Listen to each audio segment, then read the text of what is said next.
Welcome back to Choktatsu. Di video kali ini kami akan melanjutkan alur cerita dari number one Sentai Gozyuja di episode ke-11.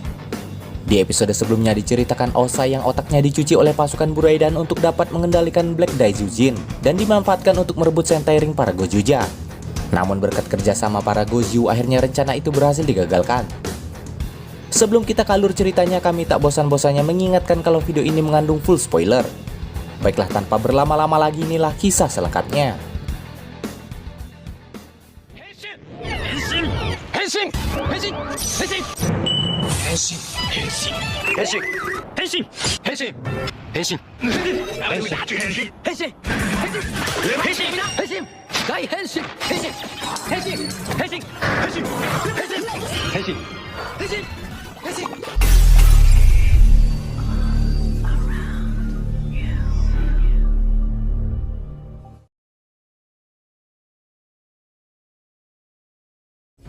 Suatu hari ketika Riko sedang latihan vokal dan dance, tiba-tiba ia didatangi oleh dua pria yang menamakan diri mereka pasukan balas dendam. Di mana ternyata kedua pria itu adalah orang yang gagal dalam percintaan karena disebabkan pacar mereka terlalu fanatik dalam mengagumi Riko. Dan karena keduanya merupakan pemegang Sentai Ring, maka saat itu juga mereka berubah ke Jutsan Falcon Red dan Zyu Oh Red untuk menantang Riko bertarung. Setelah semuanya berubah, pertarungan pun dimulai.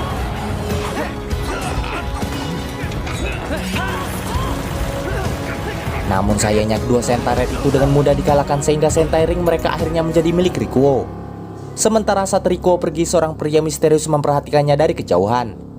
Beberapa waktu kemudian di Half Century, para Gozyu tiba-tiba dikirimi sebuah paket oleh Osai berisi box, di mana di sana juga terdapat surat yang menjelaskan bahwa benda yang mereka terima itu adalah alat untuk menaruh universe ring yang mereka dapatkan masing-masing. Walau simple, namun beruntungnya benda itu cukup membuat Tono dan kawan-kawan terbantu. Namun di tengah obrolan, tiba-tiba seorang pria bersuling datang menemui mereka. Tanpa ditanya, pria itu pun langsung memperkenalkan diri bahwa namanya adalah Todoroki Gaya, seorang penjinak hewan keliling. Selain itu, ia juga mengaku bahwa dirinya merupakan seorang petualang yang sedang mencari makhluk yang telah mengambil orang yang paling ia sayangi. Dan ciri-ciri makhluk itu adalah memiliki tanduk satu di kepalanya. Di saat yang sama, dari penciuman Tono dan pendengaran jarak jauh Riko, mereka menyadari ada monster mengamuk di kota. Maka tanpa basa-basi lagi, mereka pun lantas bergegas ke TKP. Sesampainya di sana, mereka bertemu dengan monster bernama Noan Onigoko yang langsung menantang mereka bermain kejar-kejaran. Tanpa basa-basi, para Gozyu pun berubah dan menerima tantangan itu. Di babak pertama, Noan Onigoko berjaga dan bertugas mengejar para Gozyuja. Seketika itu juga permainan kejar-kejaran dan pertarungan mereka dimulai. Di tengah permainan, tiba-tiba Todoroki Gaya muncul dan tak menyangka Tono dan kawan-kawan ternyata juga merupakan pemegang Sentai Ring. Maka seketika itu juga ia ikut berubah wujud Gao Red dan melibatkan diri dalam permainan. Kali ini akhirnya permainan juga sudah berada di babak kedua, dan permainan berganti menjadi kejar-kejaran beku. Di mana aturan permainan kali ini adalah siapa saja yang tertangkap harus diam di tempat. Dan jika semuanya tertangkap, maka tim pengejar akan dinyatakan sebagai pemenangnya. Di ronde kedua kali ini, para Sentai yang menjadi penjaganya dan akan menangkap Noan serta beberapa pasukan Ari. Seketika itu juga permainan akhirnya dimulai. Saat semua Sentai berlari mengejar, Todoroki malah mengeluarkan alat musik kalimba dan memainkannya. Tak disangka dengan alat itu ia dapat mengontrol tubuh Tono agar menuruti perintah Todoroki. Dan karena Tono bertipe serigala, maka alat yang cocok untuk mengendalikannya adalah kalimba. Dan diketahui ternyata itulah kekuatan ring Sentai miliknya. Di sana perlahan Tono berhasil membekukan satu persatu pasukan Ari hingga akhirnya Noan Onigoko juga berhasil ditangkap. Namun karena Tono tak terima dengan pengendalian yang dilakukan oleh Todoroki, maka ia merebut kalimba itu sehingga membuat Noan itu terbebas kembali. Tak ingin buang waktu, Noan yang terbebas lantas menggunakan kesempatan itu untuk kabur ke atas gedung. Namun Todoroki yang masih punya alat lainnya lantas menggunakannya untuk mengendalikan Sumino yang ternyata sedang berada di dalam gedung yang sama dengan posisi monster itu berada. Dan setelah Sumino menendang monster itu kembali ke bawah, Gao Red pun menangkapnya dan dinyatakan sebagai pemenang. Namun karena hari sudah senja dan mulai gelap, maka monster itu mengakhiri permainan dan akan melanjutkannya esok hari. Sementara itu, setelah melihat pertarungan Riko, Todoroki mengakui bahwa Riko ternyata punya bakat dalam mengendalikan hewan juga.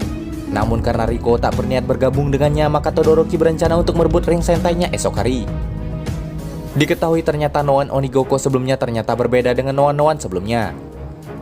Malam harinya Tono berniat tak mau lagi dikendalikan seperti anjing oleh Todoroki di permainan selanjutnya. Maka dari itu ia bertekad menjadi sang nomor satu di permainan berikutnya. Sementara di tempat berbeda, Todoroki mengingat orang yang telah hilang yang sangat ia sayangi yang ternyata bernama Runa. Dan ia pun berjanji untuk membalaskan dendamnya. Keesokan harinya ronde terakhir permainan kejar-kejaran akhirnya dimulai. Ketika yang lain berlari mengejar, Tono hanya diam di tempat sehingga hal itu membuat No One Onigoko penasaran dengan apa yang ia lakukan. Namun ternyata itu merupakan cara Tono untuk menjebak si monster tanpa harus bersusah payah berlari mengejarnya. Saat monster itu mendekat padanya, Tono pun mengeluarkan Wolf Decaliber dan menghajar monster itu. Menyadari Tono akan memenangkan permainan itu, Todoroki yang tak terima kembali mengeluarkan kalimbanya untuk menghipnotis Tono lagi. Namun sayangnya trik yang sama tak berhasil dilakukan, karena Tono sudah tahu apa yang harus ia lakukan untuk mengantisipasi trik tersebut. Karena gagal, maka kali ini Todoroki menargetkan Riko untuk ia hadapi. Sementara itu pertarungan Goju lainnya melawan pasukan Ari juga masih terjadi. Tak lama setelah itu Ryugi akhirnya membantu Riko menghadapi No One itu. Namun di markas Boket yang tahu suatu rahasia lantas khawatir pada No One Onigoko tersebut. Seketika itu juga ia lantas pergi ke lokasi pertarungan menggunakan robotnya untuk membantu monster itu menghadapi para Gojuja. Akan tetapi sesampainya di bumi, Sumino langsung mengerahkan Tega Sword-nya untuk menghadapi robot Boket agar tak mengganggu pertarungan rekan-rekannya. Sementara di tempat sebelumnya lagi-lagi Todoroki mengeluarkan alatnya yang lain untuk mengendalikan Riko. Namun Riko langsung mengubah diri ke wujud Zio Ojar dan melawan Todoroki bersama Kinjiro yang memiliki kemampuan terbang yang sama seperti dirinya. Saat Todoroki terdesak, ia mengeluarkan alat musik suling untuk mengendalikan hewan bertipe burung. Namun saat Riko hampir dipengaruhi, ia langsung mengubah dirinya ke wujud Zio Gorilla sehingga alat itu tak berpengaruh terhadapnya. Tanpa basa-basi lagi, Riko langsung menghempaskannya dan melanjutkan serangan yang membuat Todoroki tak berdaya. Sementara itu di sana juga Tono berhasil melancarkan serangan bertubi-tubi hingga membuat monster Onigoko dikalahkan.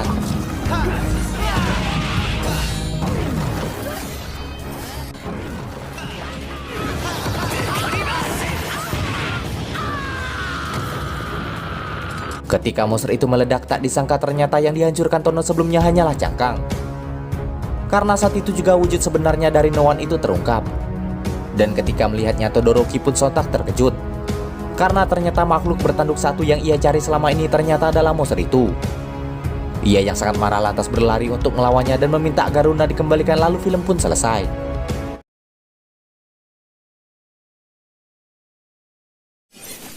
Setelah No One Onigoko dikalahkan, ternyata di balik cangkangnya muncul wujud asli dari No One itu yang bernama No One Oni. Gauret yang akhirnya menemukan makhluk yang telah menelan Luna lantas marah dan menyerangnya secara membabi buta. Namun sayangnya dengan satu pukulan No One itu berhasil mengalahkannya. Dan terungkap ternyata Luna yang selama ini dicari oleh Gaia ternyata berada di dalam tubuh No One itu. Di sana ia mengungkapkan rasa bencinya kepada Gaia sambil mengerahkan serangan akhir ke arahnya. Ketika Gaia tak berdaya, beruntungnya para Goju dengan cepat melindunginya, namun sayangnya mereka harus kehilangan jejak No One itu. Sementara Boket yang menyadari No One itu telah kembali ke wujud asalnya lantas khawatir dan segera meninggalkan pertarungannya dengan Sumino. Di markas Buroi dan Queen Tegajun meminta No One 2-in-1 tak membiarkan No One itu lolos, karena ia merasa monster itu sangat berharga dan berbeda dengan yang lainnya. Sedangkan di Half Century, para Goju mengobati Gaia yang terluka akibat pertarungan sebelumnya. Sebelumnya mereka berdua adalah petugas pelindung hewan sekaligus dokter hewan. Kala itu mereka berdua berpetualang menyelidiki tentang adanya laporan terkait serigala Jepang yang rumornya telah punah. Akan tetapi di Gunung Luna tiba-tiba terjatuh dari tebing dan ketika ia sekarat, makhluk bertanduk satu menyerapnya. Menurut penuturan Boket, No One sebenarnya adalah entitas tidak sempurna. Maka dari itu mereka akan menyatukan diri dengan manusia untuk mencapai bentuk sempurnanya. Dan No One biasanya akan memilih manusia yang punya keinginan yang sama dengan mereka. Akan tetapi di kasus kali ini No One itu tak sengaja menyatukan diri dengan manusia yang sudah mati. Karena itulah ia jadi tak terkendali dan mereka tak tahu apa sebenarnya yang diinginkan oleh No One itu. Terlebih lagi makhluk itu tak bisa lagi dikatakan No One melainkan entitas yang penuh kebencian dan energi jahat. Akan tetapi kala itu Boket menyatukannya dengan No One Onigoko yang punya karakter mirip dengannya. Sehingga akhirnya makhluk itu menjadi lebih stabil dan bisa dikendalikan. Mengetahui hal itu lantas membuat Kwon penasaran dengan keinginan orang yang sudah mati. Sementara Gaia menemukan Sentai Ring Gauret usai makhluk itu menghilang. Sejak itulah ia mempelajari tentang lagu yang bisa menjinakkan hewan dan berharap suatu saat dengan itu ia bisa mengembalikan Luna. Walau Luna sudah mati, namun di sini Gaia bertekad untuk membebaskannya dari makhluk itu. Namun di sini Riko menyadari tujuan lain yang sebenarnya disembunyikan oleh Gaia dari mereka. Karena itu ia lantas mendatanginya sendiri dan memuji lagu yang sering dimainkan oleh Gaia melalui sulingnya. Dan ternyata lagu itu adalah buatan Luna. Menurut Gaia, Luna lah penjinak hewan sejati karena ia sangat menyukai hewan, bahkan juga disukai oleh para hewan. Saat lagi-lagi Gaia mengungkapkan keinginannya di depan Rico, namun Rico langsung menafsirkan bahwa keinginan Gaia sebenarnya adalah mati bersama Luna. Mendengar ucapan itu, Gaia pun langsung terdiam. Ternyata Rico menyadari semua itu dari pendengarannya yang tajam, di mana keinginan mati itu tergambar dari melodi yang Gaia mainkan. Gaia pun tentu tak menampik hal itu, karena ia sadar bahwa orang yang sudah mati tak akan mungkin hidup kembali. Terlebih lagi saat di dalam tubuh monster sebelumnya, Luna berkata bahwa ia sangat membenci Gaia. Dan ia merasa hal itu wajar saja, karena ia pun merasa bersalah. Karena penyebab kematian Luna sendiri sebenarnya adalah karena menyelamatkan dirinya. Diketahui sebelumnya ternyata Gaia lah yang sebenarnya terpeleset dan akan terjatuh dari bukit. Akan tetapi Luna dengan cepat mendorong Gaia hingga membuatnya selamat. Namun sayangnya Luna sendiri malah jatuh dan tewas karena hal itu. Karena alasan itu jugalah yang membuat Gaia tak punya alasan untuk hidup. Sementara di tempat berbeda, Noan Oni muncul lagi dan menyerang kota. Saat para Gozyo akan menghentikannya, Kwon muncul untuk menghalangi mereka. Sehingga pertarungan di antara mereka pun tak terhindarkan.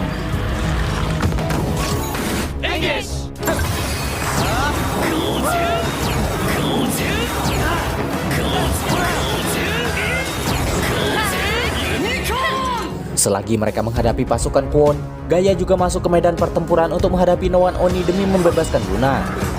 Di sana pertarungan sengit di antara mereka pun terjadi. Namun dari pertarungan Gaia, akhirnya para Gozyo sadar dengan sendirinya bahwa pria itu memiliki tujuan untuk mati bersama kekasihnya.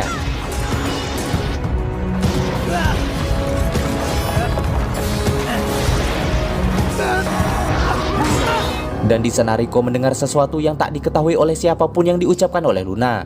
Setelah menghempaskan Gaia, Noan Oni itu memperbesar tubuhnya sendiri sehingga Kwon sadar dengan kemampuan tak biasa yang dimiliki oleh monster itu. Ketika Noan Oni akan menghabisi Gaia yang pasrah, beruntungnya Rico memanggil Tegasword-nya dan menyerang monster untuk menghentikan tindakan itu. Ternyata sebelumnya Rico mendengar Luna bernyanyi di dalam tubuh Noan. Dari situ Rico sadar bahwa sebenarnya Luna tak membenci Gaia, karena ia hanya sedang dikendalikan olehnya. Dan sebenarnya Luna pun sedang menunggu diselamatkan oleh Gaia melalui melodi yang ia mainkan. Untuk itu Rico meminta Gaia memainkan sulingnya.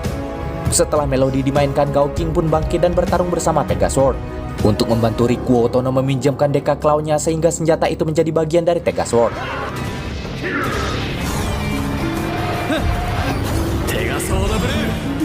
Dengan senjata itu Rico membuka portal dimensi agar Gaia bisa memasuki tubuh monster dan bertemu dengan Luna.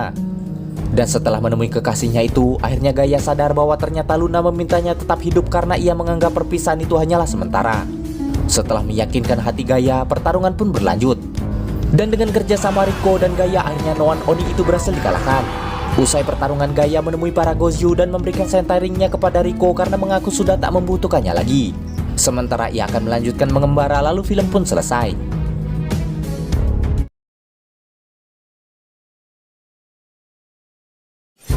Suatu pagi ketika Ryugi dan Tono akan pergi ke suatu tempat, seorang pria tua melihat Tono berjalan sambil makan dan menurutnya itu adalah perbuatan yang tak sopan. Noan yang mendengar ucapan itu seketika menghisap si kakek hingga terlahirlah monster bernama Noan Manor atau Tata Krama. Melihat monster itu, Tono pun lantas berniat untuk menghajarnya. Namun sebelum itu terjadi, Noan yang menganggapnya tak sopan lantas menggantungkan rantai pemberat di leher Tono sehingga membuatnya susah bergerak. Mau tak mau Ryugi harus menggantikan Tono bertarung. Akan tetapi tiba-tiba Karen Red muncul dan menghentikan pergerakan mereka lalu menghajar monster Manor karena dianggap sudah melanggar aturan lalu lintas. Selain itu karena dianggap menyodorkan benda tajam ke orang yang baru dikenal, Red Sentai itu pun menghempaskannya. Di sini Ryugi akhirnya sadar bahwa sosok di balik Sentai Red itu ternyata adalah asisten rumah tangga keluarganya yang bernama Jemori Soko. Kedatangannya ke sana tak lain yaitu untuk menjemput Ryugi pulang ke rumah. Sayangnya di sana Ryugi yang menolak lantas kabur dengan meninggalkan Tono. Sesampainya di Half Century, ternyata pelayan itu sudah sampai di sana lebih dulu darinya. Di sini terungkap bahwa Ryugi ternyata sebenarnya adalah keturunan orang kaya yang berprofesi sebagai ahli bedah jenius terkenal di dunia. Namun sayangnya di sini Ryugi tak mau meneruskan hal itu sehingga itulah alasan mengapa ia kabur dari rumah. Sedangkan Soko adalah pelayan rumah tangga sekaligus bertugas menjaga keselamatan Ryugi. Walau Soko hanya menjalankan perintah ayahnya, namun Ryugi tetap tak mau pulang mengikuti ajakan Soko karena ia telah bertekad menjadi pengikut setia Tegasword dan tak mau meneruskan pekerjaan ayahnya itu. Sementara itu di kota Noan sebelumnya membuat kekacauan dengan menertibkan semua orang yang melanggar tata krama. Ryugi yang menyadari hal itu lantas menantang Noan itu dalam pertandingan Manner. Seketika itu juga pertandingan Ryugi, Tono, dan Noan Manner pun dimulai. Di pertandingan itu Ryugi dan Noan Manner berhasil melewati tiap ronde tata krama yang dihadirkan di sana. Sebaliknya Tono malah selalu gagal melewatinya sehingga ia selalu mendapat hukuman dari kegagalannya. Di markas Buraidan tampak Boket yang mengumpulkan merchandise Riko. Dan hal itu sontak membuat Kwon kebingungan. Namun setelah memperhatikannya akhirnya ia sadar bahwa ternyata Boket belum tahu bahwa sosok yang ia kagumi adalah salah satu sentai yang bahkan sangat ia benci. Namun di sana Kwon pura-pura tidak tahu dan membiarkan Boket tetap mengaguminya, bahkan ia berkata bahwa mereka sangat cocok. Dan hal itu tentu membuatnya tersipu malu. Tak lama kemudian Monster 2-in-1 muncul dan mengaku sudah mendapat 1 sentai ring. Saat itu juga Kwon mengajaknya bersaing mengalahkan para Guzuja. Di pertandingan Manner sebelumnya Ryugi dan Monster itu sudah cukup kelelahan. Noan itu bahkan tak menyangka Ryugi tahu banyak soal tata krama tak seperti Tono. Karena keduanya seri maka pertandingan akan dilanjutkan dengan pertarungan. Akan tetapi lagi-lagi Shoko menghentikan mereka dengan kekuatan stop dari sentai ringnya.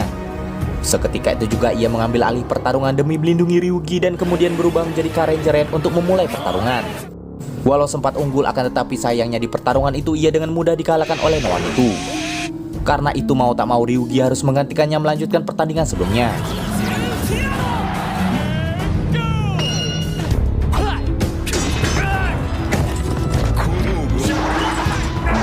Di tengah pertarungan Noan itu terganggu dengan keberadaan Tono sehingga ia menghinanya. Tono yang tak terima dikatai oleh monster itu lantas berubah dan melawan balik hingga rantai di lehernya berhasil dibuka. Setelah memojokkannya Tono berkata bahwa monster itu sendiri sebenarnya tak punya tata krama karena sudah menghina dirinya dengan kata-kata yang tak pantas. Ketika Noan itu terpojok, Monster 2-in-1 beserta robot monster Buraidan tiba-tiba muncul untuk mengganggu pertarungan mereka. Beruntungnya di saat yang sama Sumino, Rikuo, dan Kinjiro muncul untuk membantu. Setelah membagi tugas, pertarungan di antara kedua kubu kembali berlanjut. Di sana Kinjiro menggunakan Tega Sword untuk melawan robot Buraidan.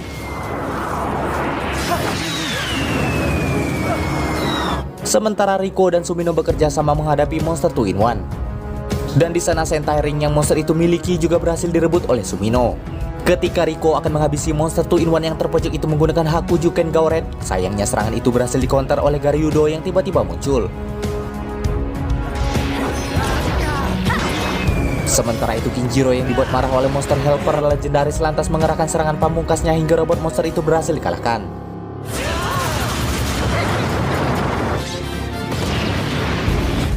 Berkat perkataan Tono sebelumnya akhirnya Ryugi sadar arti tata krama sebenarnya. Sambil bertarung melawan Noan Manner, ia menunjukkan pada monster itu arti tata krama yang ia maksud melalui tindakannya. Di sana Noan itu pun lantas kagum pada Ryugi, namun ia menolak mengakui kebenaran yang ditunjukkan olehnya. Karena sikapnya itu Ryugi merasa Noan itu tak pantas lagi berbicara tentang tata krama.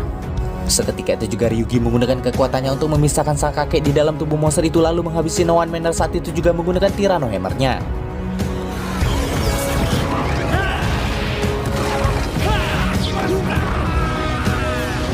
Usai pertarungan, Shoko yang menyaksikannya lantas menilai tindakan Ryugi adalah perbuatan yang liar.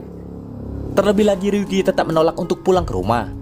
Dan hal itu tentu membuat Shoko sangat murka sehingga aura kegelapan membuat ia kembali berubah dan menyerang Ryugi. Di sana Karenja Red itu merasa Ryugi harus diberi hukuman yaitu dengan merebut sentai ring miliknya atau membunuhnya. Lalu film pun selesai.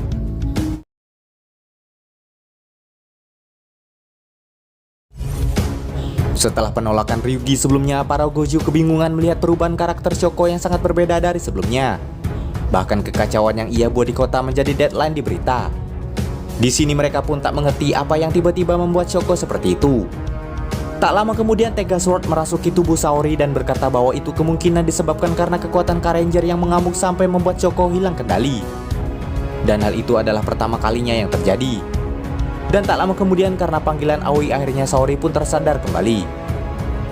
Di sini akhirnya Ryugi menceritakan secara detail pada teman-temannya bahwa alasan Shoko datang ke sana adalah untuk membawanya pulang ke rumah keluarganya. Namun di sini Ryugi tak mau karena menurutnya ia di rumah hanya dianggap seperti boneka yang harus menuruti kemauan ayah dan ibunya sebagai penerus keluarga Bakugami. Untuk menjaga rasionalitas akal sehatnya, akhirnya Ryugi terus mencari jalan yang ia anggap sebagai cahaya hingga ia menemukan buku tentang Tega Sword. Dari buku itu akhirnya ia sadar tentang kekuatan Tega Sword yang bisa membuat dunia seperti surga tanpa penderitaan. Sejak itulah ia pergi dari rumah untuk mengabdikan dirinya pada Tega Sword. Di saat yang sama Riko sadar bahwa Shoko sudah semakin mendekat ke sana. Untuk melindungi rekan-rekannya dari amukan Shoko, akhirnya Ryugi memutuskan untuk menghadapinya sendiri. Sesampainya di kota, Shoko meminta cincin Ryugi diserahkan padanya. Namun tak disangka ternyata Tono dan kawan-kawan tak ingin membiarkan Ryugi bertarung sendiri, sehingga mereka datang untuk membantunya. Namun karena lokasi mereka di kota dan terdapat banyak orang di sana, maka Kinjiro menyarankan agar pertarungan mereka dilakukan di tempat yang sepi. Seketika itu juga mereka pun berlari untuk memancing Shoko pergi ke sana. Sementara di tempat berbeda, Mrs. Sweatcake tiba-tiba jatuh cinta pada Garyudo yang dianggap lebih gentleman karena telah menyelamatkannya di pertarungan sebelumnya. Hal itu tentu saja membuat Mr. Shining Knife cemburu. Namun di sini Kwon pun semakin merayunya agar monster itu bisa diperalat. Namun Fire Candle yang tak peduli lantas mengajak mereka segera menemukan para Gojuja untuk merebut cincin mereka. Sesampainya para Gojuja di tempat sepi, Shoko menghentikan langkah mereka dengan kekuatan stopnya. Hal itu pun lantas membuat Ryugi sangat marah sehingga akhirnya Shoko pun merasa bersalah atas kemarahan itu. Terungkap alasan Shoko sangat overprotective pada Ryugi yang ternyata karena ia merasa berhutang budi pada Ryugi saat ia masih kecil. Karena itu ia pun bertekad untuk melindungi Ryugi dari ancaman apapun walau cara yang ia gunakan ternyata salah. Setelah mengetahui hal itu, di sini Ryugi pun menasihati Shoko dan membuktikan padanya bahwa ia tak butuh perlindungan darinya. Karena ia merasa sudah kuat dan akan mengabdikan dirinya pada Tega Sword. Seketika itu juga ia berubah untuk memulai pertarungan. Dengan tekadnya yang kuat pada Tega Sword, akhirnya Ryugi berhasil mengalahkan Shoko dan membuatnya tersadar.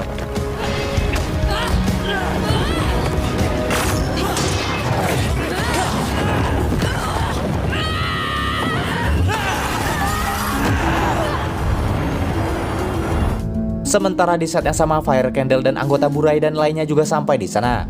Ketika Tono dan yang lainnya sudah terbebas dari kekuatan stop, mereka akhirnya ikut berubah untuk menghadapi pasukan Burai dan itu. Untuk mengimbangi jumlah mereka, Garyudo pun mensumo Slave Man dan Hurricane Jeret, lalu pertarungan mereka pun dimulai. Saat Kwon ingin menghadapi Tono, sayangnya ia dihalangi oleh Sumino dan Kinjiro yang bahkan bisa membuatnya terpojok.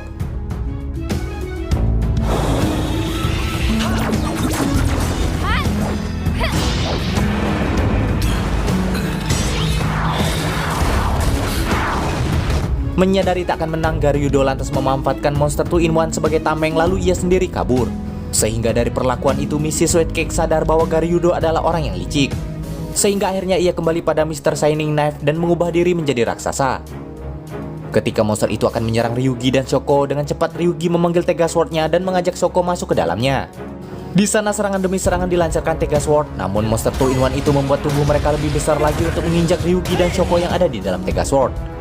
Beruntungnya dengan semangat dari Shoko dan dukungan dari Tega Sword, Ryugi bisa membalikkan keadaan walau mereka berbeda ukuran.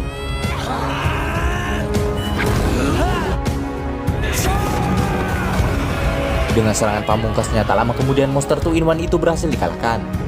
Usai pertarungan, Shoko pun pamit pulang ke keluarga Bakugami dan menyerahkan ring sentai miliknya pada Ryugi. Sekarang akhirnya ia sadar bahwa Ryugi sudah kuat dan tak butuh perlindungan lagi darinya. Setelah pertarungan sebelumnya, semangat Ryugi untuk menjadi pelayan Tega Sword pun semakin kuat, lalu film pun selesai.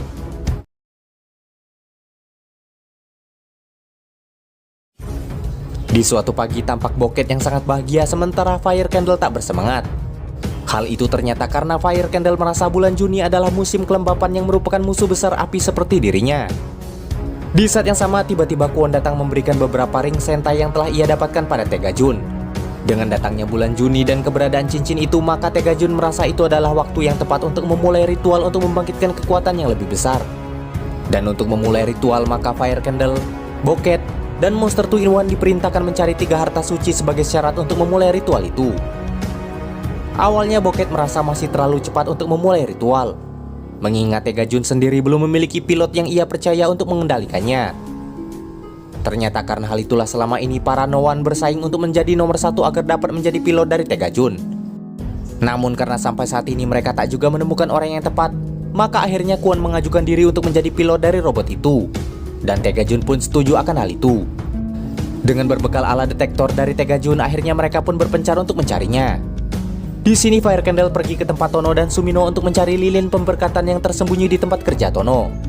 Sementara monster 2-in-1 pergi ke cafe Half Century untuk mengambil stroberi langka yang dimiliki Ryugi dan Kinjiro. Sedangkan Boket sendiri pergi ke toko bunga untuk mendapatkan buket bunga yang membuatnya tak sengaja bertemu dengan Rikuo. Di istana Burai dan Tega Jun akhirnya bercerita tentang sebuah kisah yang berhubungan dengan dirinya. Diketahui ternyata dahulu Tegajun diciptakan oleh manusia dan dibekali kecerdasan buatan yang diberi kekuatan untuk menciptakan dunia dengan meniru kemampuan Tegasword. Hal itu pun sama halnya dengan para Noan dan semua yang ada di dunia Buraidan. Meski mereka hanya tiruan, namun Tegajun merasa mereka bisa melampaui kekuatan makhluk aslinya. Sebagai pembuktian, ia pun meniru pedang Decaliber milik Tono dan menciptakan replikanya yang bernama Decawolf Decaliber yang diberikan pada Kwon. Dengan kekuatannya, Tegajun bermaksud mengatur ulang dunia manusia yang tidak sempurna menjadi bentuk sempurna seperti keinginannya. Di tempat sebelumnya, akhirnya Fire Candle mendapatkan harta suci yang pertama, yaitu lilin. Sementara Monster 2-in-1 dengan sedikit trik licik juga berhasil mencuri stroberi dari Ryugi dan Kinjiro. Sedangkan di tempat lainnya, Boket yang tak sengaja bertemu dengan Riko lantas memulai kedekatan mereka. Di sana Boket pun beberapa kali dibuat salah tingkah olehnya. Walau cukup senang, namun di satu sisi perhatian yang diberikan Riko kepada Boket dirasa terlalu berlebihan, padahal ia hanya ingin menjadi fans biasa saja. Dan sebelum berpisah, Boket pun berkata bahwa setelah itu dunia akan sedikit berubah. Namun Riko tak perlu khawatir karena itu semua hanya demi kebahagiaan semua orang. Kata-kata itu pun sontak membuat Riko bingung dan tak mengerti. Selang beberapa waktu, semua harta suci akhirnya terkumpul dan saat itu juga ritual akhirnya dimulai. Dan untuk memulainya, Kwon pun ke kota dan menghipnotis semua orang untuk dijadikan tumbal pernikahan Tegajun. Tak ingin buang waktu, seketika itu juga Kwon pun berubah dan memulai pertarungannya dengan para Gojuja. Di sana ia pun menunjukkan kemampuan Dark Decaliber yang ia miliki.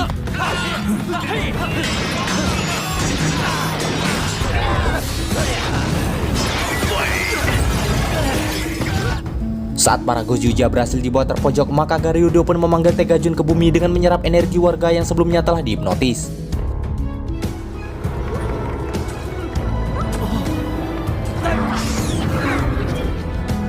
Tak mau kalah, Tono pun juga lantas memanggil Tegasword untuk menghadapinya. Namun ternyata semua itu merupakan tipuan Garyudo untuk memancing para Goju memanggil Tegasword agar upacara pernikahan mereka bisa terlaksana.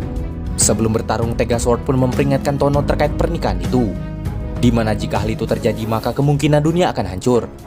Karena tak mau hal itu terjadi, maka Tono pun bertekad untuk mengalahkan robot itu terlebih dahulu. Namun sayangnya di pertarungan, Tegajun berhasil memojokkan Tegasword, bahkan membuat pernikahan itu terjadi secara paksa. Setelah cincin pernikahan terpasang di jari Tegasword, Tono pun dilemparkan keluar kokpit agar tak terkena dampak kekalahan dewa robot itu. Dan ketika semua Gojuja kalah, saat itu juga Garyudo ikut turun dan merebut cincin Tono yang tak berdaya. Setelah itu ciuman suci pun berlangsung. Dan dari ritual itu tak lama kemudian anak haram yang berbentuk robot muncul di tengah keduanya yang disebut Pangeran Kehancuran. Bersamaan dengan kelahirannya, kekuatan para Gojuja pun lenyap seketika yang ditandai oleh lenyapnya cincin mereka. Lalu episode 15 pun selesai.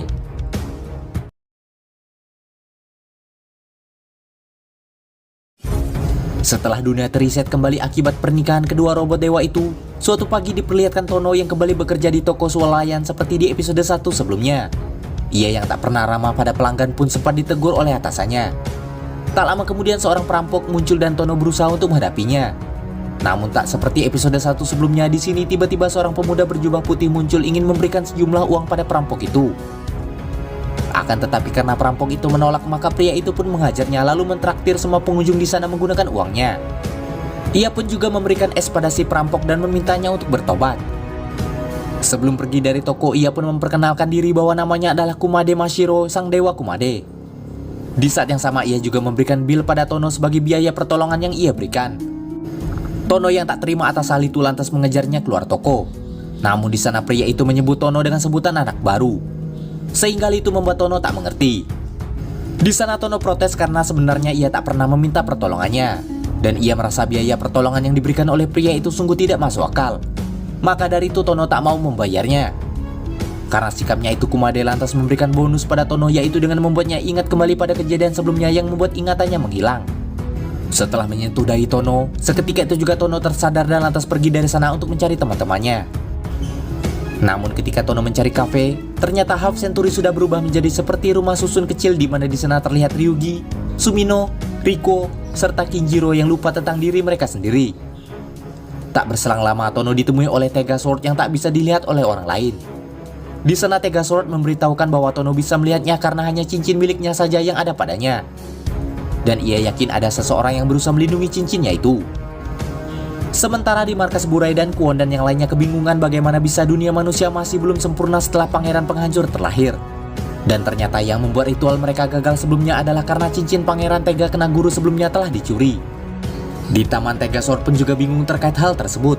Namun yang ia yakini berarti pangeran penghancur terlahir tidak sempurna. Di mana yang berarti itu menandakan bahwa dunia tidak benar-benar kiamat, namun secara tak langsung hal itu membuat dunia kacau.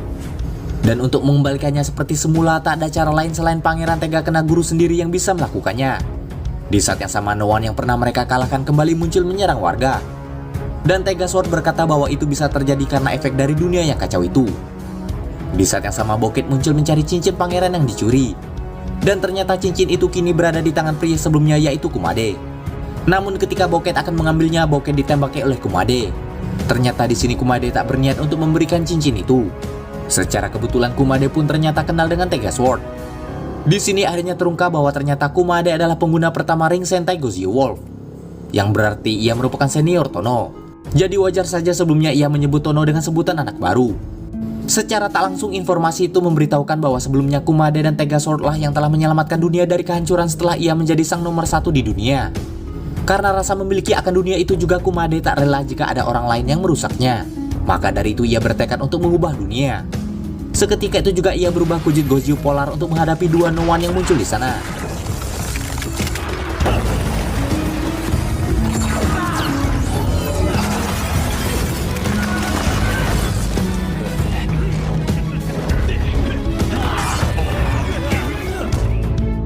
Sementara itu Tono yang diremehkan karena dikenal tak punya tujuan hidup lantas tak mau kalah darinya. Sehingga ia pun ikut berubah untuk memulai pertarungan. Melihat kemampuan Tono, ia pun mengajak Tono bertanding di pertandingan mengubah dunia. Tanpa ragu Tono pun menerimanya dan pertandingan di antara mereka dimulai dengan menghadapi dua No One yang ada di sana. Dengan serangan beruang esnya, Gozyo Polar pun dengan mudah mengalahkan monster di hadapannya. Akan tetapi di saat yang sama, Tega Kena Guru tiba-tiba muncul dan mengambung di kota.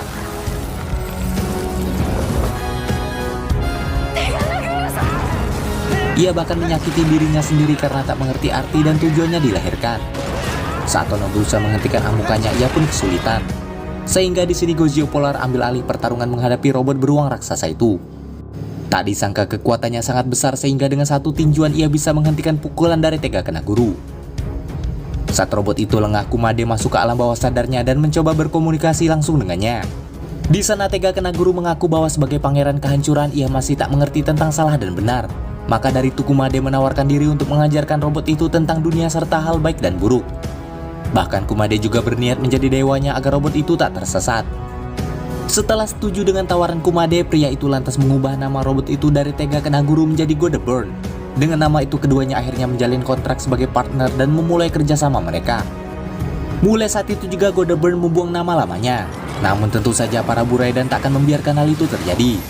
Sehingga mereka mengutus Fire Candle untuk menghadapi pangeran penghancur itu untuk menyeretnya pulang kembali kepada Tega Jun. Sementara di saat yang sama akhirnya para Gozyo lainnya tersadar dan membantu Tono menghadapi pasukan Buraidan di kota setelah mereka berubah.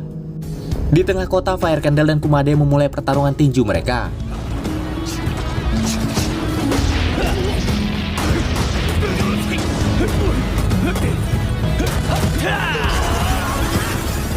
Selagi mereka bertarung, para Gozuja juga memulai pertarungan melawan para Kroco dan No One. Dengan serangan serentak dari kelimanya, akhirnya No One di hadapan Tono berhasil dikalahkan. Sedangkan di pertarungan sebelumnya dengan serangan pamungkas dari Godeburn, Fire Candle dan robotnya berhasil dikalahkan.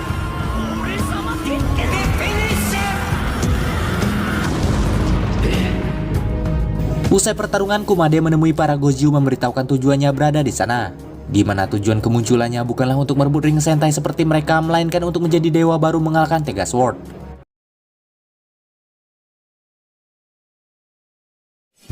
Suatu pagi diperlihatkan Sumino yang pamer ring Sentai yang baru saja ia dapatkan. Dan ternyata Kinjiro pun juga baru saja mendapatkan ring Sentai lainnya, yaitu Kira Major. Tak lama kemudian terlihat Aoi yang sangat lesu pergi ke sekolah tanpa menghiraukan Tono di hadapannya. Ternyata di sini Aoi akan menghadapi lomba olahraga di mana hal itu adalah salah satu hal yang ia benci. Terlebih lagi Saori mendengar gosip bahwa akhir-akhir ini terdapat seseorang yang masuk ke lomba olahraga untuk mengacaukan perlombaan itu. Rupanya Aoi pun tak langsung pergi ke sekolah melainkan mampir di taman untuk merenungi kegalauannya. Namun tak lama kemudian Mashiro Kumade yang tak sengaja melintas di sana menemuinya dan bertanya apa gerangan yang membuatnya galau. Melihat pria itu, Aoi lantas bertanya siapa dirinya dan mengapa ia kepo terhadap masalahnya. Tanpa basa-basi di sini Mashiro memperkenalkan diri bahwa ia adalah Dewa Kumade. Mengira pria itu bercanda, maka Aoi berkata bahwa jika ia memang dewa, maka ia minta pertandingan olahraga kali ini dibatalkan saja. Hal itu karena Aoi merasa kakinya terlalu lambat berlari sehingga ia tak ingin ikut di perlombaan lari yang akan diadakan sekolahnya. Mendengar hal itu, Mashiro meminta Aoi berdoa kepadanya agar ia segera menolong anak itu. Akan tetapi di saat yang sama muncul Noan yang ternyata merupakan pengacau olahraga yang sebelumnya diceritakan oleh Saori. Seketika itu juga monster itu membawa Aoi, Mashiro, dan para bun lainnya ke arena olahraga yang ia buat. Di sana ia menantang mereka semua tanding olahraga untuk meraih gelar sang nomor 1 olahraga. Di saat yang sama monster itu memanggil pasukan Arya dan menunjuk salah satu di antaranya yang bernama Goklego sebagai wasit. Di sana anehnya Tono terlihat sangat antusias dan bersemangat. Sementara Aoi tak mau ikut di pertandingan itu sehingga ia pergi ke bangku penonton untuk melihat pertandingan mereka. Dan untuk perlombaan pertama ternyata adalah pertandingan melempar bola, di mana tim yang berhasil memasukkan bola terbanyak di keranjang maka ia akan menjadi pemenangnya. Di tengah pertandingan tiba-tiba tim Burai dan curang, namun wasit itu seolah tak melihat. Sehingga akhirnya Mashiro menggunakan cara curang juga untuk bisa memenangkan pertandingan. Akan tetapi ketika para Goju berhasil memenangkannya, wasit malah berkata mereka curang. Sehingga pertandingan pertama akhirnya dimenangkan oleh tim Buraidan. Hal itu tentu saja membuat tim Goju sangat kesal. Sementara di istana Buraidan, Boket akhirnya diperintahkan oleh Tegajun untuk membantu Noan olahraga agar berhasil memenangkan pertandingan. Sementara pertandingan sebelumnya masih berlanjut. Untuk lomba kedua kali ini adalah lomba lari 3 kaki. Di sini dua peserta harus mengikat salah satu kaki mereka menjadi satu dan berlari secara bersamaan hingga mencapai garis finish. Di sini untuk tim Goju diwakilkan oleh Riko dan juga Tono. Selagi mereka bertanding, Mashiro mengajak para Goju lainnya untuk makan bersamanya. Di meja makan itu terungkap bahwa usia Mashiro ternyata sekitar 10.026 tahun. Hal itu ternyata disebabkan karena setelah ia memenangkan pertarungan Universe dahulu, ia sempat terjebak di celah ruang dan waktu selama 10.000 tahun dan membatu. Dan jika digabungkan dengan usia ia yang sebenarnya 26, maka usianya berkisar 10.026 tahun. Hingga akhirnya Tega Knuckle dari Godeborn membangunkan Mashiro yang membatu.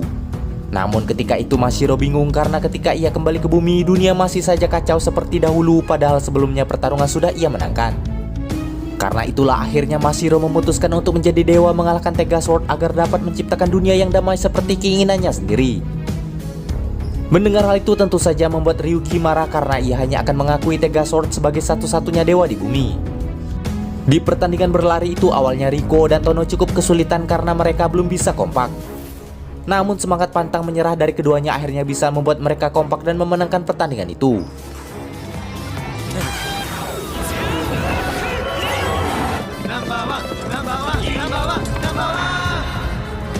Namun sayangnya di sini lagi-lagi wasit menobatkan pemenangnya adalah tim Buraidan, hanya karena tali yang dipakai para Goju melanggar aturan dan tak semestinya.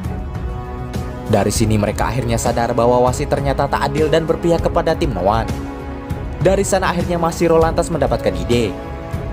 Lalu lomba dilanjutkan kembali di perlombaan kuda-kudaan, di mana tim yang berhasil merebut tali dari kepala lawan lebih banyak maka ialah pemenangnya. Dan kali ini Mashiro mengambil alih pertandingan dengan melibatkan Aoi untuk menjadi partnernya. Dan dengan terpaksa Aoi pun akhirnya ikut. Namun dengan pertandingan itu Aoi mulai bersemangat dan tertarik untuk ikut di perlombaan. Setelah pita pertama didapatkan, tim Goju melanjutkan pertandingan dengan melibatkan semua Goju di sana.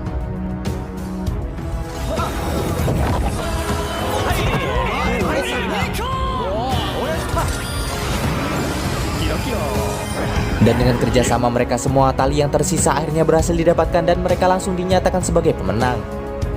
Hal itu sontak saja membuat Noan tak menyangka dengan keputusan itu. Di sini terungkap bahwa hal itu bisa terjadi karena sebelumnya Mashiro telah menyogok wasit dengan palu berkilau. Ia pun sebelumnya ternyata telah menyadari bahwa tim Buraidan curang. Maka dari itu ia melakukan hal yang sama untuk meraih kemenangan. Merasa tak terima, Noan itu pun menyerang Mashiro. Namun dengan mudah Goju Polar mengalahkannya.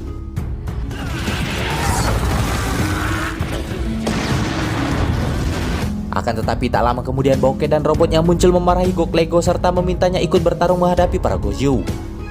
Mashiro yang tak mau tinggal diam lantas memanggil Godeborn untuk menghadapi mereka. Sayangnya lagi-lagi di sini mereka diminta melanjutkan lomba, yaitu berlari melewati rintangan berupa gedung-gedung di kota. Dengan terpaksa Boket yang tak tahu apa-apa lantas mengikutinya. Namun sayangnya di pertandingan itu Bouquet dikalahkan sehingga membuatnya malu dan pergi dari sana.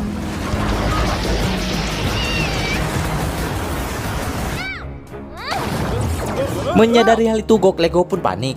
Namun hal itu sudah terlambat sebab Mashiro atau Goju Polar sudah melancarkan serangan pamungkas dan hal itu membuatnya tewas seketika. Usai pertandingan, Aoi akhirnya mendapat teman baru yang sama dengannya yang tak suka olahraga.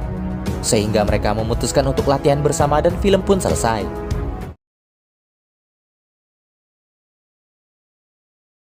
Suatu hari di Half Century ditemukan salah satu kombatan Arya yang tewas dengan luka tusuk di punggungnya. Hal itu sontak membuat Riko, Ryugi, bahkan Sumino yang baru saja sampai terkejut. Tak berselang lama, Tono dan Kinjiro juga tiba di sana ikut terkejut melihat hal itu. Menyadari Riko dan Ryugi yang sudah ada di sana terlebih dahulu lantas membuat Sumino mencurigai mereka yang telah melakukannya. Namun spontan Ryugi membantah dan berkata bahwa bukan mereka yang melakukannya. Di saat yang sama, No One Misteri muncul dan berkata bahwa semua tersangka sudah berkumpul. Dan ia akan memecahkan siapa pelaku sebenarnya yang kemungkinan bersembunyi di antara mereka berlima. Dengan begitu kasus diberi judul kasus pembunuhan di ruang terkunci di desa Tegasword. Karena tak percaya, Ryugi mencoba membuktikannya bahwa ruangan itu tidak terkunci dengan berjalan keluar. Namun anehnya ia tak keluar melainkan muncul kembali di dalam. Dan No One menjelaskan bahwa selama kasus itu belum selesai maka mereka tak akan bisa keluar dari ruangan itu. Menyadari hal itu sesuai dengan kemampuannya sebagai detektif, Sumino lantas mengajukan diri mengalahkan No One untuk memecahkan kasus itu. Di sini Sumino memulai aksinya dengan menanyakan siapa saja yang ada di TKP sebelumnya. Dan ternyata hanya mereka yang ada di sana. Namun di saat yang sama tiba-tiba Kumade masuk melalui atap dan akan ikut memecahkan kasus itu. Di sini tiba-tiba Kinjiro teringat bahwa Sumino memiliki kemampuan untuk membaca pikiran. Maka dari itu ia meminta Sumino menggunakannya untuk segera menemukan pelaku yang bersembunyi di antara mereka. Akan tetapi sayangnya Sumino tak bisa melakukannya pada sesama pemegang Sentai Ring. Namun karena hanya No One itu yang ia curigai dan bisa dibaca pikirannya, maka Sumino lantas melakukannya pada monster itu. Sayangnya di sana No One itu pun tak tahu, sehingga kemungkinan bukan ia yang melakukannya. Di sisi berbeda, Tegasword meminta Godeburn menemuinya. Di sana Tegasword ternyata ingin tahu mengapa ia bisa bersama Kumade. Ternyata sebelumnya cincin Tega Kenakelah yang telah memilih Kumade sebagai usernya. Dan kini akhirnya Godeburn pun juga ikut menaruh kepercayaan pada pria itu. Namun karena anaknya itu belum benar-benar mengenal Kumade seperti dirinya, maka Tegasword lantas memperingatkannya agar ia berhati-hati pada pria itu. Sementara di tempat sebelumnya Kumade menduga kombatan itu sudah tewas sekitar pukul 1 sampai 2 siang. Menyadari Kumade mencoba ikut menyelidiki kasus, Sumino lantas meminta kasus itu diserahkan saja padanya. Sayangnya di sini Kumade lantas meremehkan gadis itu, bahkan menghinanya sebagai detektif amatiran. Mendengar ucapan itu tentu saja membuat Sumino kesal dan berniat membuktikan kemampuannya untuk mengungkap kasus itu lebih dulu dari siapapun. Dan langkah selanjutnya untuk memecahkan kasus, mereka akhirnya mencoba bertanya terkait alibi semua orang yang ada di sana. Dari beberapa keterangan mereka, Sumino merasa Tono, Kinjiro, Riko, dan Ryugi memiliki motif sebagai tersangka. Namun Kinjiro yang sudah muak dengan kasus itu lantas keluar untuk kembali ke kamarnya. Namun setelah keluar ruangan interogasi, ia pun berteriak dan ditemukan telah tewas. Hal itu sontak membuat semuanya semakin bingung mengingat sebelumnya mereka semua berada di ruangan yang sama. Akan tetapi di sana Tono tiba-tiba mencium sesuatu yang aneh. Dan ternyata itu adalah bau dari Fire Candle. Melihat pria itu di sana, mereka lantas menuduh Fire Candle yang telah menghabisi Kinjiro. Akan tetapi Fire Candle pun membantahnya, karena kedatangannya ke sana hanyalah untuk memberi penghormatan pada temannya yang meninggal. Namun karena kemunculannya sangat mencurigakan dan belum ada bukti, maka mereka memutuskan menjadikannya tersangka dan lantas dibawa ke ruangan interogasi oleh Ryugi. Namun sesampainya di ruangan itu, keduanya berteriak dan akhirnya juga ditemukan dengan kondisi tewas. Meski begitu, sebelum tewas ternyata Ryugi meninggalkan pesan kematian untuk menjadi petunjuk menggunakan darahnya yang bertuliskan angka 72. Awalnya No One itu menduga nomor itu merupakan usia pelaku. Namun sayangnya di sana tak ada orang yang berusia 72 tahun. Namun setelah diteliti lebih lanjut, Sumino merasa itu bukanlah angka melainkan huruf katakana yang bisa diartikan Kuma. Seketika itu juga sontak semua pandangan mengarah pada Kumade. Sementara di tempat sebelumnya, Godeburn tak terima Tegasword memanggilnya dengan nama Tega Knuckle. Ia pun tak akan memaafkan siapapun yang memburuk-burukan Kumade di hadapannya. Karena ia merasa bisa memutuskan sendiri pilihan hidup dan akan tetap bersama Kumade apapun yang terjadi. Melihat anaknya yang masih labil, Tegasword lantas mengejarnya. Meski semua petunjuk mengarah padanya, namun di sini Kumade membantah tuduhan mereka itu. Karena ia merasa datang ketika kasus itu sudah terjadi. Akan tetapi Tono merasa bisa saja Kumade sengaja pergi dahulu dan kembali ke TKP agar tak terlihat bersalah. Sebelumnya Riko pun sebenarnya merasa ada yang aneh dan awalnya ia mengira itu hanya halusinasinya. Dimana sebelum kejadian ia melihat sekelebatan bayangan putih melintas dan Tono menganggap itu adalah bukti tambahan untuk menuduh Kumade. Akan tetapi di saat yang sama Riko dan Tono ikut tewas setelah meminum kopi dan menghisap bunga yang ada di meja. Dan setelah diselidiki oleh Sumino ternyata penyebab kematian mereka adalah racun. Dan di sana pelaku juga meninggalkan jejak berupa sentuhan di tepung yang juga ada di sana bahkan sidik jari. Setelah melihat bekas sentuhan yang ada di botol racun, Kumade pun menyadari sesuatu. Secara bersamaan Sumino akhirnya berhasil menyimpulkan bahwa pelaku pembunuhan mereka semua adalah Berkuma Feitti. Awalnya benda itu membantah dan merasa tak bisa melakukannya. Namun dari kata-kata yang ia ucapkan semakin memperkuat dugaan Sumino terhadapnya. Karena Berkuma tahu bahwa mereka tewas karena dipukul. Terlebih lagi ia datang ke TKP sebelum Kumade tiba. Sehingga hal itu juga menjadi pertanyaan bagi Sumino mengapa ia yang biasa bersama Kumade tiba-tiba memutuskan pergi sendiri. Kumade yang juga sadar akan hal itu sontak saja kecewa pada perbuatan Berkuma. Namun benda itu yang tak mau disalahkan lantas mengancam akan bunuh diri jika Kumade membencinya. Namun di sisi lain karena juga merasa bersalah akhirnya Berkuma meminta maaf pada Kumade. Berkat Sumino yang tak lantas menyalahkannya, Berkuma pun akhirnya bercerita motif ia melakukan semua itu. Diketahui dahulu Berkuma hanyalah sebuah mainan biasa. Dan dengan kekuatan cincin yang hanya bisa digunakan sekali saja, akhirnya Kumade memutuskan menggunakan kekuatan cincinnya itu untuk memberi mainan itu sebuah kehidupan. Maka dari itu kini Berkuma ingin membalas kebaikan Kumade dengan melindunginya dari orang-orang yang berniat buruk padanya. Mendengar hal itu sontak saja membuat Kumade terkejut sekaligus ikut merasa bersalah. Meski begitu Sumino merasa perbuatan Berkuma tetap tak bisa dibenarkan. Untuk itu Sumino menasihatinya agar ia tak melakukan sesuatu yang benar dengan cara yang salah. Karena Sumino yakin Kumade pun juga akan menyadari tanpa ia memperlihatkan niat baiknya itu. Dan dengan semua kejadian itu Sumino menyimpulkan bahwa Kumade tak pantas menjadi detektif karena telah berusaha memojokkan pelaku dan menyakiti hatinya. Ia menilai hal itu sama saja dengan menyerang.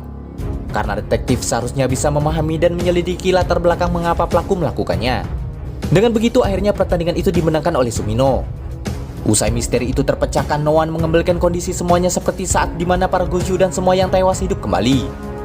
Karena tak terima dikalahkan oleh Sumino, Noan Misteri lantas berencana melakukan pembunuhan yang sebenarnya. Namun tentu saja para Goju tak akan membiarkan hal itu terjadi. Seketika itu juga mereka semua berubah untuk menghentikan rencana monster itu. Di sana pertarungan di antara mereka akhirnya terjadi. Ketika Sumino akan diserang, Kumade berusaha melindunginya sebagai rasa terima kasih setelah menyadarkan dirinya.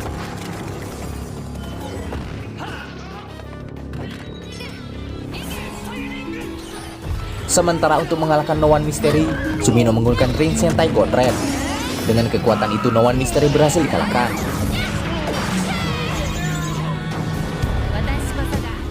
Namun ternyata pertarungan belumlah berakhir. Perbedaan pendapat Godeburn dengan Tegasword sebelumnya lantas memaksa kedua robot ayah dan anak itu untuk bertarung. Di sini Kumade pun segera masuk ke kokpit diikuti dengan Berkuma dan Sumino yang juga ambil alih mengendarai Tegasword.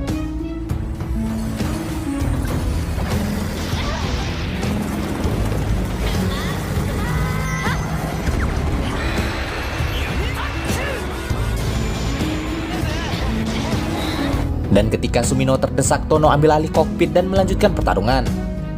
Namun di tengah pertarungan mereka, tiba-tiba Black Daisy muncul dan menyatukan diri dengan Shinken-O, Gawking, dan Mesin-O.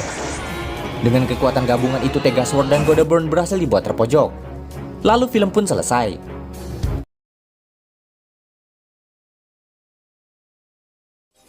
Tiba-tiba Black Daisy yang telah bersatu dengan 3 mecha lainnya menyerang dan berhasil memojokkan Tegasword dan Godeburn.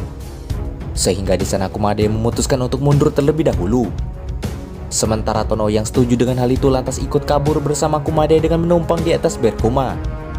Tak disangka ternyata diam-diam pilot yang mengendarai robot itu ternyata adalah Kwon. Keesokan harinya Tono baru saja diterima bekerja di sebuah toko madu sebagai pramuniaga.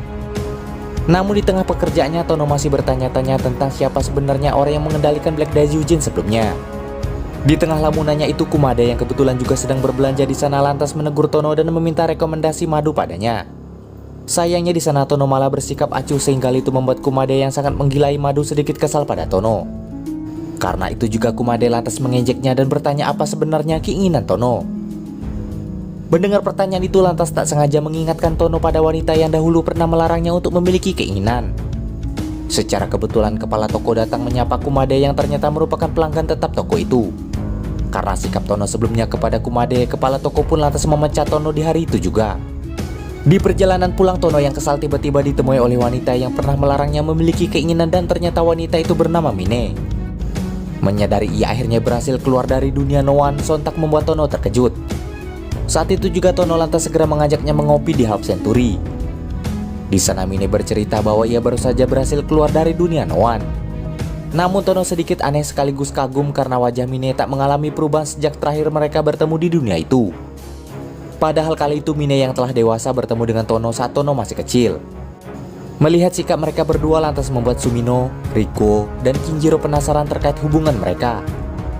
Untuk mencari tahu hal itu, Kinjiro akhirnya memberanikan diri untuk bertanya langsung kepada keduanya. Dan di sana Tono berkata bahwa mereka tidak pacaran, karena Mine adalah wanita baik hati yang ia temui di dunia Noan dahulu ketika mereka sama-sama terjebak. Mendengar jawaban itu lantas membuat Kinjiro kecewa. Padahal yang ia lihat Tono seperti sangat bucin dengan wanita itu. Secara mengejutkan Mine pun akhirnya mengajak Tono untuk berkencan. Melihat hal itu, Sumino lantas menyimpulkan bahwa kemungkinan wanita itu adalah cinta pertama Tono. Untuk itu mereka semua berencana untuk memata-matainya.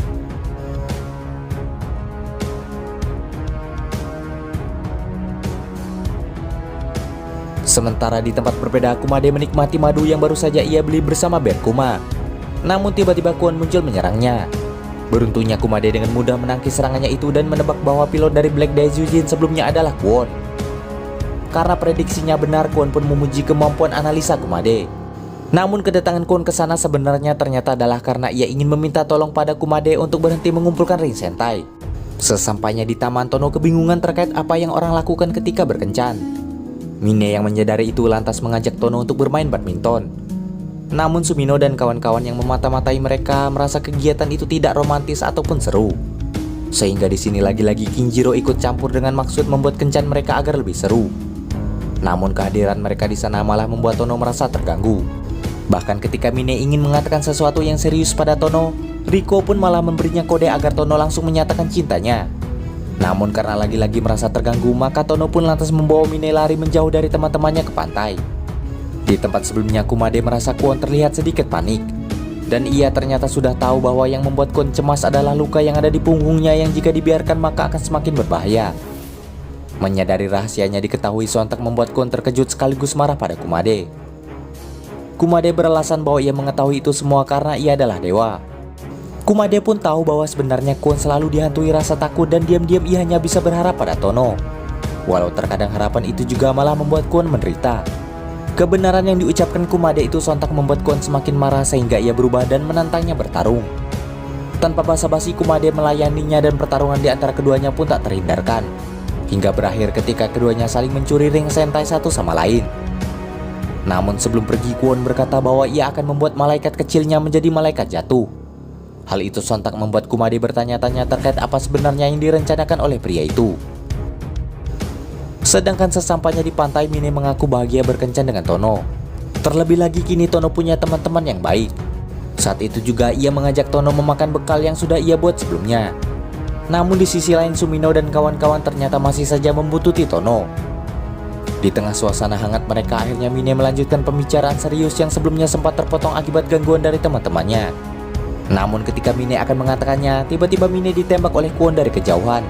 Dari kejadian itu, Kumade langsung sadar bahwa maksud dari ucapan Kwon sebelumnya ternyata ingin membuat Tono murka dengan cara menghabisi wanita yang ia sayangi.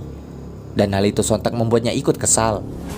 Akan tetapi Kwon pun menjelaskan bahwa sebenarnya Mine sudah lama mati akibat ditelan oleh Noan tanpa bisa keluar dari dunia itu. Dan ia sengaja membangkitkannya dari kematian dengan memberinya nyawa sementara agar ia bisa bertemu dengan Tono. Tindakan itu pun membuat Sumino dan kawan-kawan ikut marah sehingga mereka pun segera berubah untuk menghajar Kwon.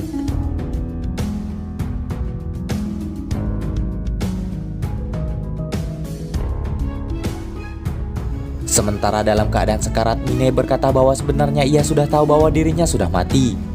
Meski begitu, di sisi lain ia memang ingin bertemu dengan Tono.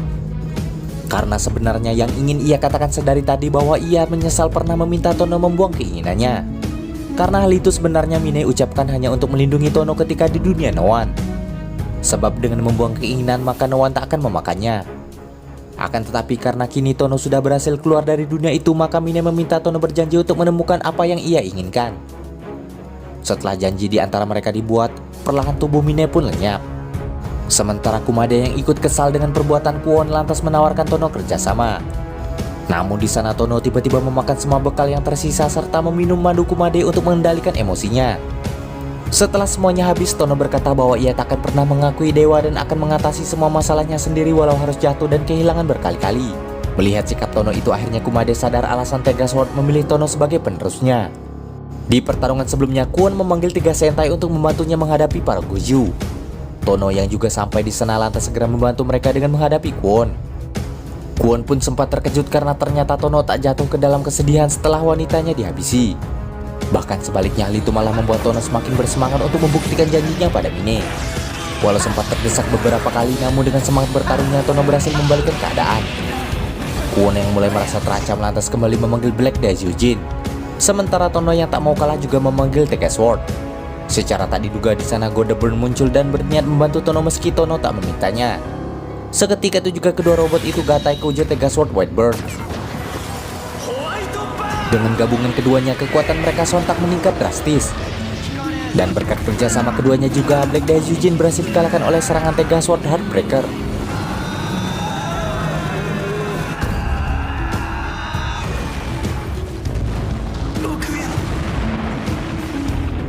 Malam harinya Tono bersedih ketika merenungi janjinya pada Mine dan bercerita pada Kumade bahwa ia menyesal telah gagal menyelamatkannya.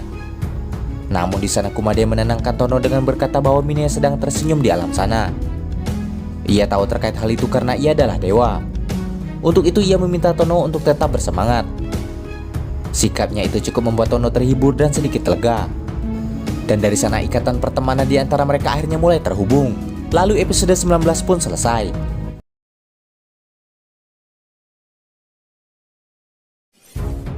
Suatu hari di perjalanan pulang, Sumino berjumpa dengan sepasang kakak beradik yang terlihat akur dan saling menyayangi.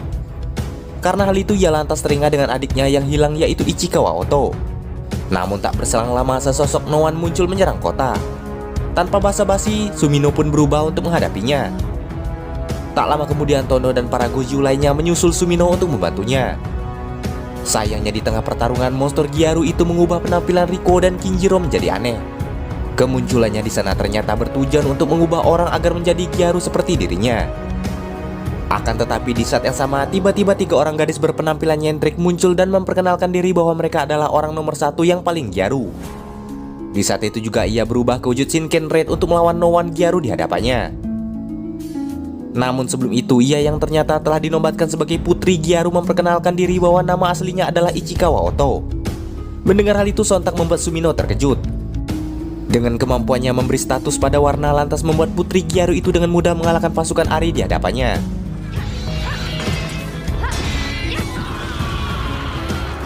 Menyadari pasukannya dikalahkan, Noan itu pun pergi meninggalkan area pertarungan.